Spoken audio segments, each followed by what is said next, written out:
Hello everyone, my name is John Michael Bushman and welcome back to Master Duel. Haven't had a recording with this deck in a while, so I thought I'd more than make up for it here. This deck is honestly a lot more manageable now thanks to Cup CME being limited to 1, Hawakiri being at 2, but honestly as long as pre-preparation of rights is at 3, this deck, honestly, I don't see it going away anytime soon, and it's honestly still pretty good. I have seen variations of this deck in particular where it had the Time Maiden from the Time Lord deck, and that also works, but I still prefer, this smaller engine of Yummy because I need all the names. I need all the names that I can get, and you don't exactly have a lot of them because, their best card has been reduced to just one copy. And then for the Mitsurugi side of things, I decided to add in Purification because it can be searched off of any of your two boss monsters here. I did consider Futsu, who is the third ritual dragon that, well, it's not really a dragon, it's a reptile, by the way. I considered having him in the deck, but he only ever really works if and only if you can tribute him from your hand. And while he can work being summoned from the deck, I think that adds an extra step that can, further impede your game plan should your opponent find a way to interrupt it. So I just, kept it as is because we are just down to one Mitsurugi prayers now.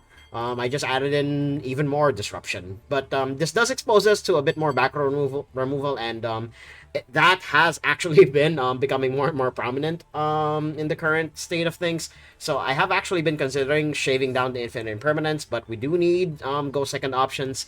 So this is fine. And honestly, the meta is still very monster-centric, so yeah, this will do for now. I mean, if we face off against back row decks, then we literally just die. So, without further ado, let's get on with these duels. Won the die roll. No, wait, I lost the die roll. But anyway, one thing that I forgot to mention is that we actually have a ban list update coming, and it will be live on May the 7th. And at the time of me recording this video, we're actually 1 day away from a major client update. So that's why it's as good as any that I'm recording now rather than the day after. So there's that.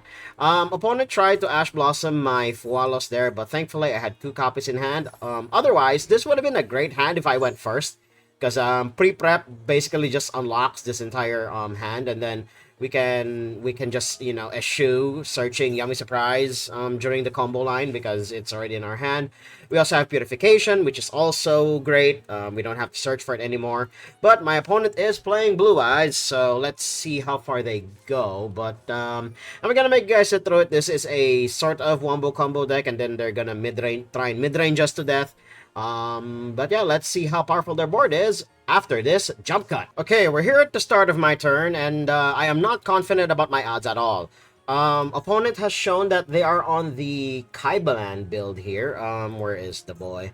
Yeah, here he is. So he basically needed 3 copies of Blue Eyes White Dragon in his deck so that he can do even more shenanigans than what the Blue Eyes Nation is already doing. And he even has Dragon Master Magia just as a third negate, basically. So he has 3 negates on board, 2 unknowns, and potentially 1 more in hand.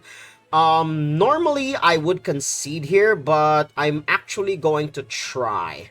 Let's see if we can bait out stuff first with pre-prep, because that's always a good way to start things.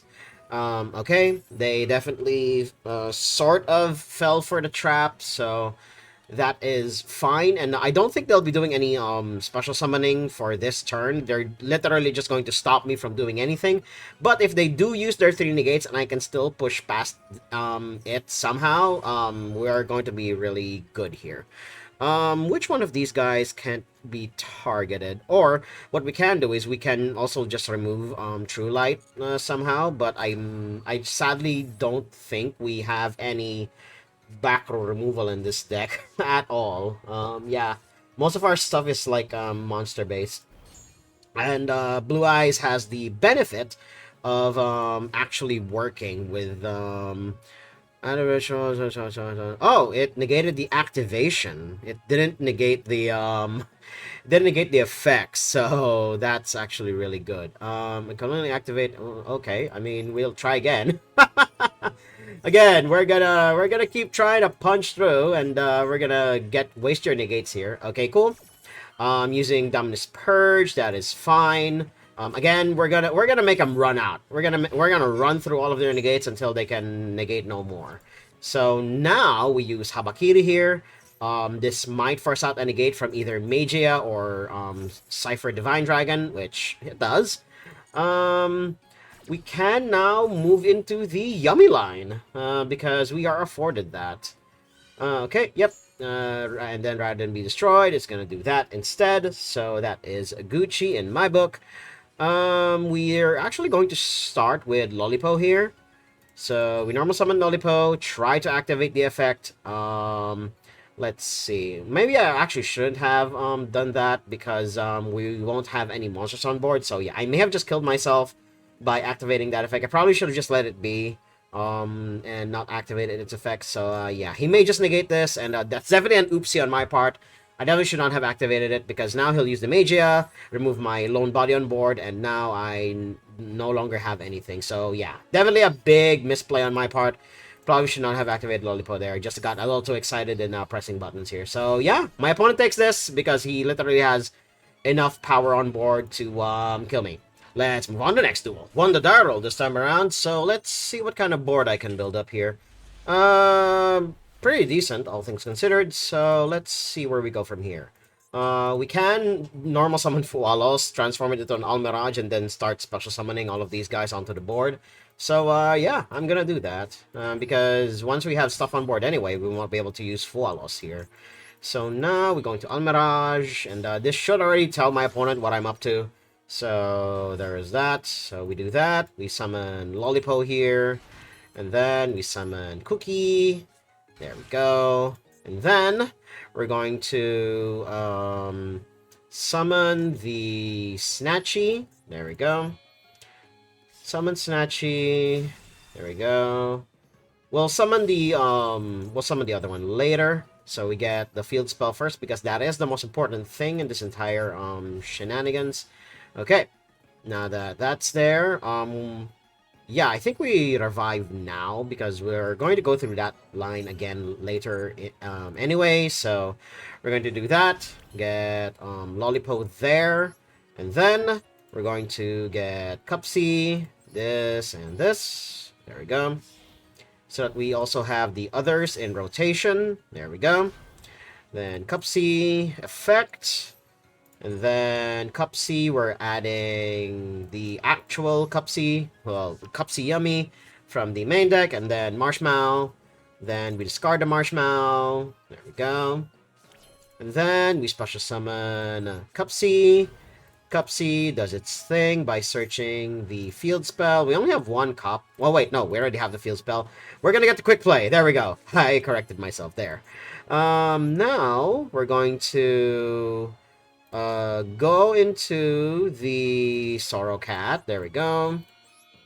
Then after we go into the Sorrow Cat, we're going to Synchro Summon into Herald, and then we're going to go into the Habakiri line.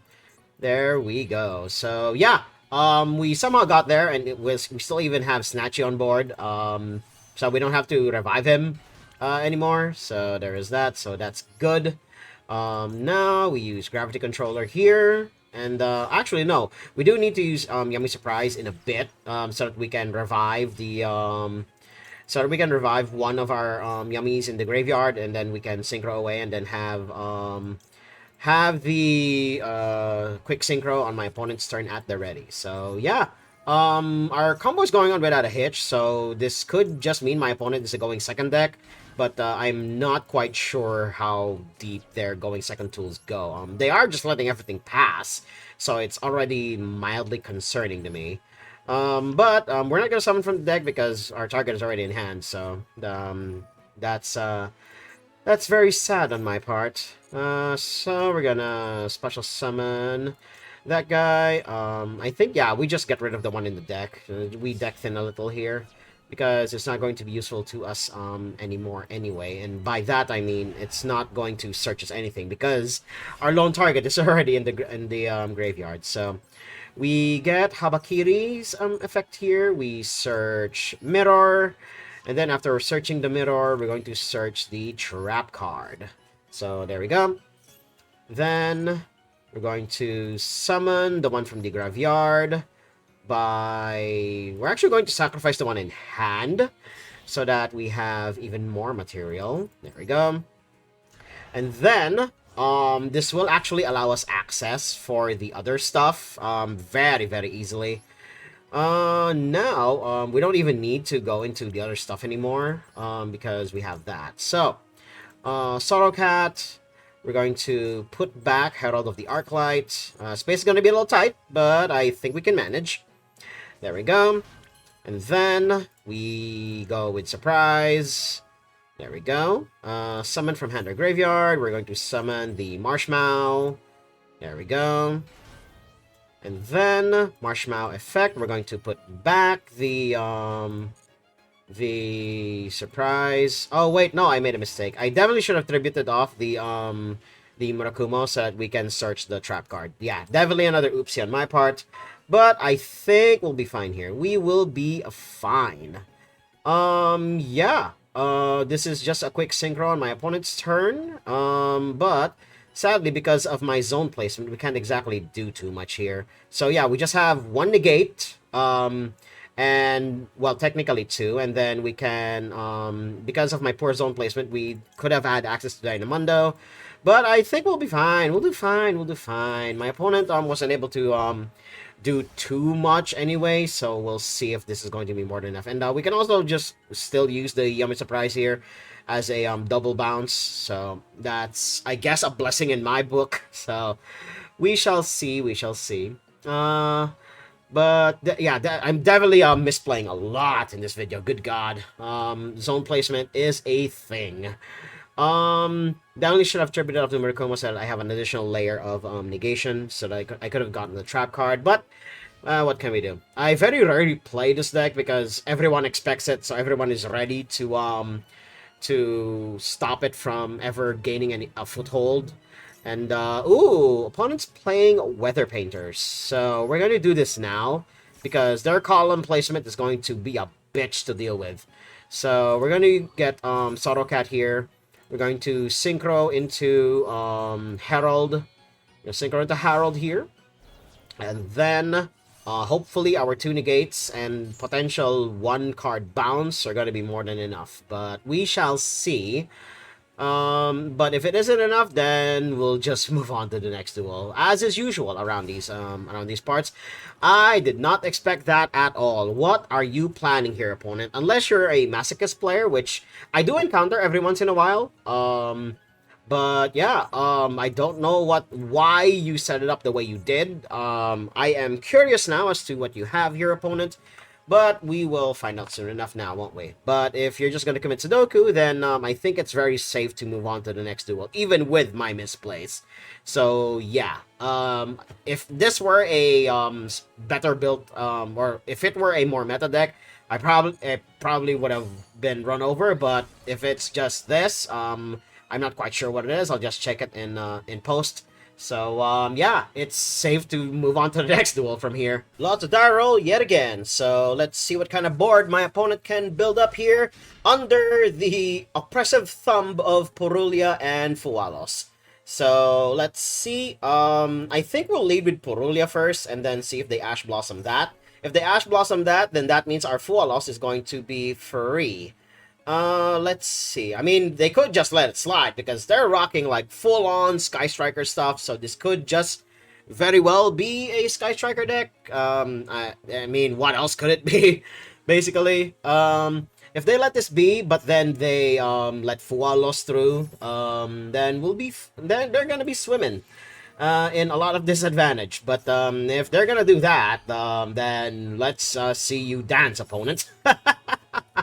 Now both your hand and your deck and extra deck are gonna be taxed out of existence here. So let's see if you can do what you need to do here.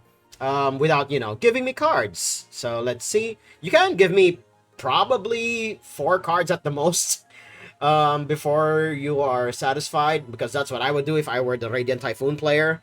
because you can play 4 cards under Nibiru here, but okay, yeah, to be expected. I think they're going to rely on me activating the lone quick play spell that I play in this deck. But if we're going to start with pre-prep, then we're going to start with frickin' pre-prep. So we get that, and then of course we get Habakiri. You know, you guys know the drill by this point. Then we're gonna... do you have Droll? Do you have Droll, opponent? Okay, sure. To be expected, so that stops the Mitsurugi line, but now we're going to go into the... now we're going to go into the oh god, I am blanking. The Yummy line. There we go. Now we do that, and then we get Snatchy. Snatchy does not add to hand, it sets to the field. So we are going to get past that very, very easily. Unless you also have negation for this, which it's also to be expected, because Radiant Typhoon does have a lot of disruption that is in the deck. I don't know what build they're on. Okay, Forbidden Droplet is definitely a thing.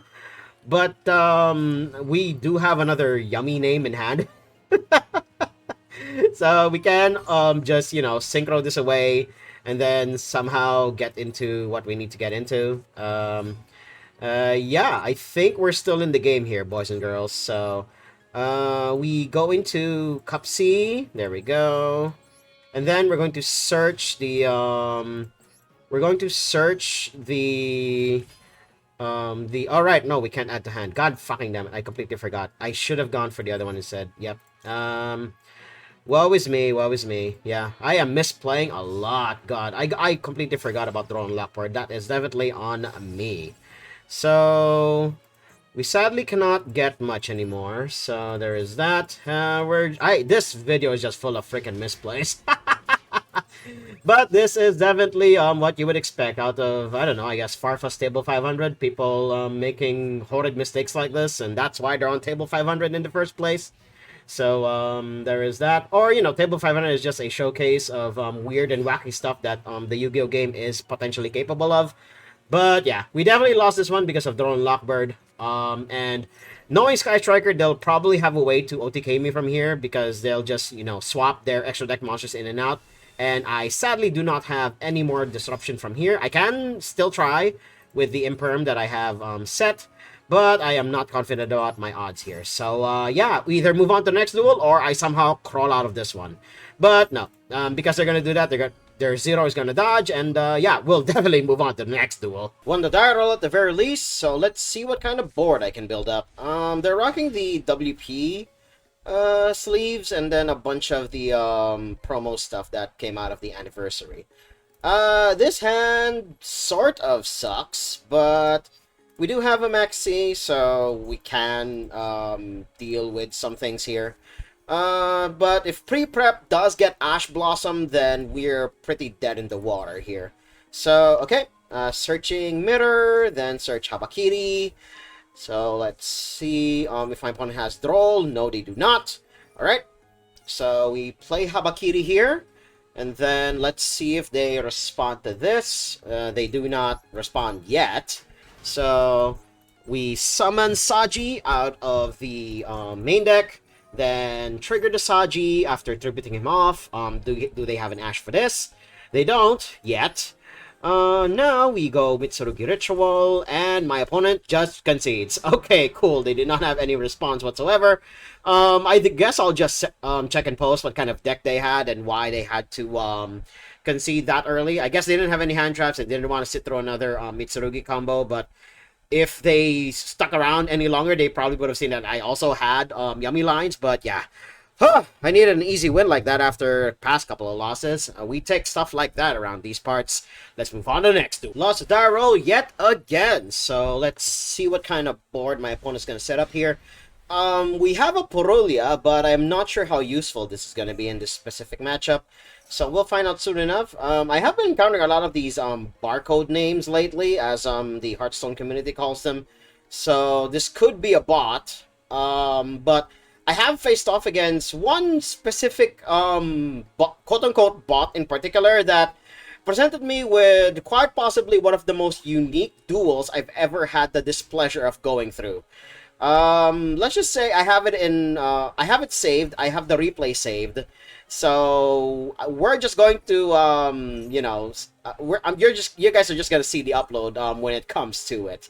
Opponent's playing Cool Tunes, so, but I am not sure if a bot is going to even be capable of, piloting this deck optimally, so we're going to see. I do know that, I have been told, Q and Rotary, basically once they're in rotation, you're basically off to the races. Okay, Track Maker. I believe this has, okay, you got a Cool Tune from deck to hand, and I believe the others also have graveyard effects. So, yeah, look at your hand, add a Cool Tune, okay. Okay, then Q also does a thing. Banish one, place the other on the top or bottom of the deck. So, hold on. Place one card in your opponent's graveyard on the bottom of the deck, so that will be the Purulia. And now I'll just imperm the Trackmaker so that they can potentially not have any more cards in hand. So we're going to find out soon enough. And do note that they are still under Purulia, so they could just stop here because I believe Kultun would prefer to play on the opponent's turn. So we're going to see. And is it a permanent banish now that I'm thinking about it? Hold on. Banish one of them. Yeah, it's just a straight up banish. So oh, okay, they took out the pre-prep, so, and they saw that I have the Lollipo as my next draw. So this is going to be interesting. Their Trackmaker is negated, but they still manage to get Kultun Synchro. So this could be a problem. Okay, they had the field spell, so this is going to be bad. And since they'll be synchro summoning on my turn, I'm going to save the second copy of Purulia in my hand until it comes back around to me, so that we'll have a Mulcharmy active during my turn, because I have an empty field. And okay, they're going to recycle their Trackmaker by summoning Rekho. Sure, add a Cool Tune, sure. Sadly, I cannot do much about that. If they're just going to keep special summoning from the deck at this point, I think it's pretty safe to, you know, just read all the cards, and because this is actually my first time fighting off against Cool Tune, but I am already getting a sense of what they can do, and they do a lot of synchro summoning, and especially during the opponent's turn. So we're going to see how far they go here. And I think they're stopping at this point, because they don't want to give me any more cards, so that's good on them. But yeah, I think we're still in the clear here. Okay, they're using their extra normal summon, they're giving me a card there. I'm not sure how much further they're gonna go, so yeah, I'll just see you guys at the start of my turn. Okay, we're at the start of my turn, and ooh, we even drew Fualos. So I think we're going to bait with the Fualos first, see if they react to this, and they would know because they took a peek at my hand. They know the contents of my hand. Wait, which one was it? It was Rotary that looks at your hand. Yeah, look at your opponent's hand. Yeah, they know the contents of my hand. They know I have a second Purulia. And they're going to be synchro summoning here. So, and they do synchro summon from the hand a lot. So they could, you know, trip up here, and I think they already did. So I will be getting a couple of cards out of this one, but we're going to see. Cool Tune, if anything, they can dodge in and out of removal because of the way their mechanics work. So this is going to be an interesting matchup. We're going to see how we can maneuver through this. We do have a bunch of the yummy cards. We have not drawn into the others yet. Trackmaker is going to allow them to, you know, search and then add to hand. So that will force them to special summon from the hand. So we still have a bunch of stuff here at the ready. So yeah, let's see how far we go from here. I think it would do us good to try and bait out the Lollipo here, but then again, they already have like multiple copies of their other stuff. No, they don't actually. No. So Q and Rotary are in the graveyard at the moment, and oh, great. Yeah, we'll definitely lose the Murakumo there. What was the other one that was revealed? The Ash Blossom. Okay, cool. Um, I don't think that's going to matter too much. They know that I am a Yummy deck, and they know the contents of my hand, so we're going to see what they do from here. They're under Purulia, so I am not quite sure they're going to want to summon a lot from their hand. They're going to want to summon prefer to summon from their deck. So we're going to see how far they go. Okay. Now they're under Purulia, so we're going to normal summon Lollipo here. We're not going to activate the effect. Let's see what they do. They're waiting, and I'm waiting as well. Let's see what they do here. Again, this is my first time fighting off against Cooltoon. They can be a tricksy bunch. They go in and out of the hand, and ooh, just going straight for Cooltoon's Synchro here. I believe they could potentially go for their WinCon immediately here. We shall see. Thankfully, by the time May 7 comes around, Cooltoon's quote-unquote WinCon, the Naturia plant that only restricts playing one spell trap per turn, is going to be banned. I thankfully have not faced off Cooltoon with that capability just yet, but they could have it here in this deck. And Zaylan is a... people have called it an honorary Cooltoon monster, because it just goes so well with the deck. But yeah, I think this destroys... oh, it bounces back to hand. Okay. Yeah, I think we're dead. We have no more normal summons. They know the contents of my hand. And yeah, they know I can't do anything from here. So yeah, we're just going to move on to the next duel. Won the die roll at the very least. So let's see what kind of board I can build up. Okay, we have a Habakiri and we have a Yummy card in hand, but let's see what my opponent does here. They're rocking the recent Magistus sleeves, so that's going to be something. Now we'll actually start with Purulia here, and then we'll special summon the Almirage. Then we're going to start with the Yummy line here, so let's see how far we go. Okay, there we go. And then we're going to Cup C, and my opponent just conceded. And their name is even FTK. I don't know what they were aiming towards, but I'll just check and post. So we're gonna cut it here, and yeah, misplace aside, this deck it still honestly has legs, provided you have more time than me to play Yu-Gi-Oh, because good god, even on Master Duel, some duels take like 20 to 30 minutes, and I tend to play during the downtime in the shop, and I do play in between you know, surges of customers going in and out. But good god, again, the amount of games that you need to play in this game in order to reach higher ranks is just simply unrealistic by anyone's standards, whether you're a content creator or not. I still prefer, you know, to just play when you can, and then just collect resources when you can. I basically treat Master Duel like a gacha game at this point. And it's on its own little brand of fun. But that aside, again, Yamitsurugi is still a very viable deck. The hits done to the deck don't really kill the deck. It just makes it a lot more manageable. And it's not like Malice way back when, where they had to basically kill a lot of cards in order to bring it down to a very manageable level. But yeah, so if you guys learned a thing or two, and and now you know that what you don't need to do when you're playing this deck, hit like, comment, subscribe, and share this among your friends. And until next time, toodles!